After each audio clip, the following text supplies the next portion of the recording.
In 2012, the Raven Trekker was born, though at the time it was called the Vintage 40. It had evolved to the Trekker 40 by 2016, and believe it or not, this is the first time I've had a Trekker in hand for review. This version of the Trekker debuted last year, but it's been 39mm for a few years now, and the Trekker continues to evolve. From the Vintage 40 that was more like a vintage no-crown Rolex sub, to more of an homage to a Tudor Black Bay, and now back to its roots from 2012 with a more vintage-inspired design. There's quite a few variations and colors available as well, and this one is the gloss gray dial with a matching gray ceramic bezel, but there's also a blue dial as well as a black dial with a black DLC bezel and crown, and there are stainless bezel variants as well. The Trekker has been slimmed down and now it's 200 meters water resistant instead of 300, but something else I noticed in doing research.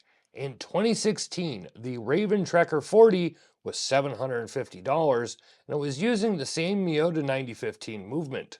Now, almost a decade later, where pricing has gone up for not only watches, but pretty much everything else, the Trekker 39 is $650. I'll discuss pricing, looks, and go over all the details in this review, so let's get to it.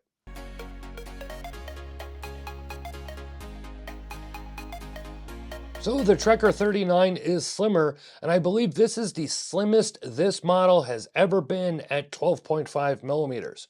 The original Vintage 40 was 14 millimeters thick, and in 2021 when it became 39 millimeter, it was still more of a Black Bay style case, and it was 13 millimeters thick.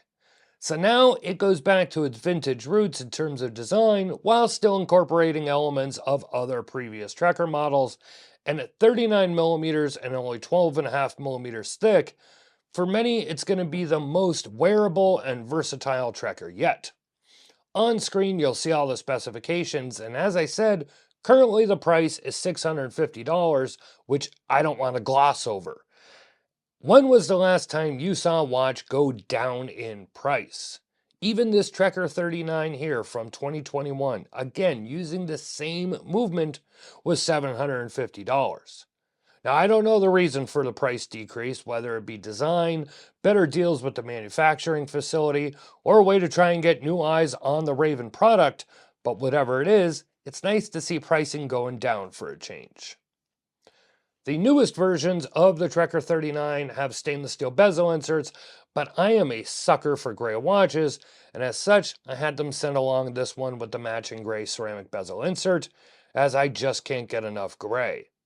I will admit though, this brush version with the black bezel and the crown is probably my favorite of all the models. It also comes in a blasted version, and it's the only one to have a completely different dial and the only one that is no date, as it uses the Miyota 9039 movement.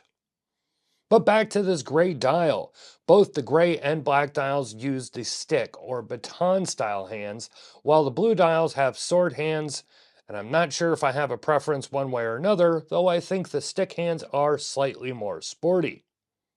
When it comes to color, well, underneath that vintage dome sapphire, it is a gray dial, but it comes off most of the time as a very dark gray dial, and even with a blue tinted AR coating, there's a lot of reflection of this crystalline dial.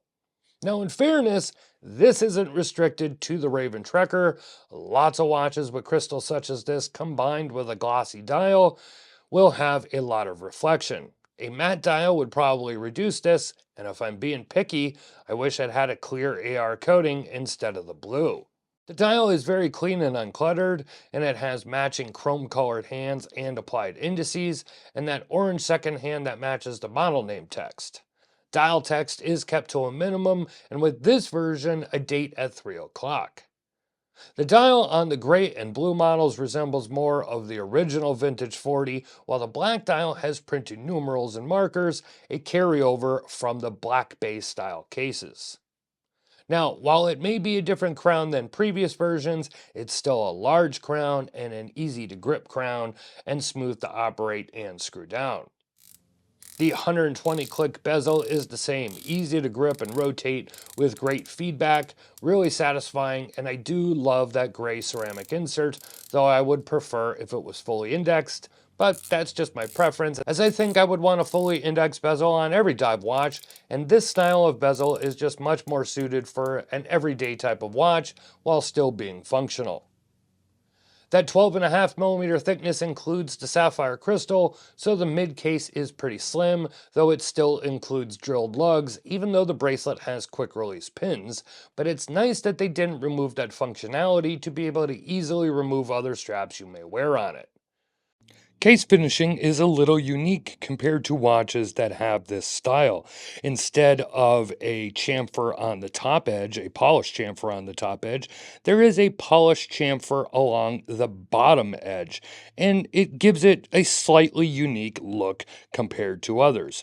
Nothing groundbreaking here, but it is different, and I like that they went with something different.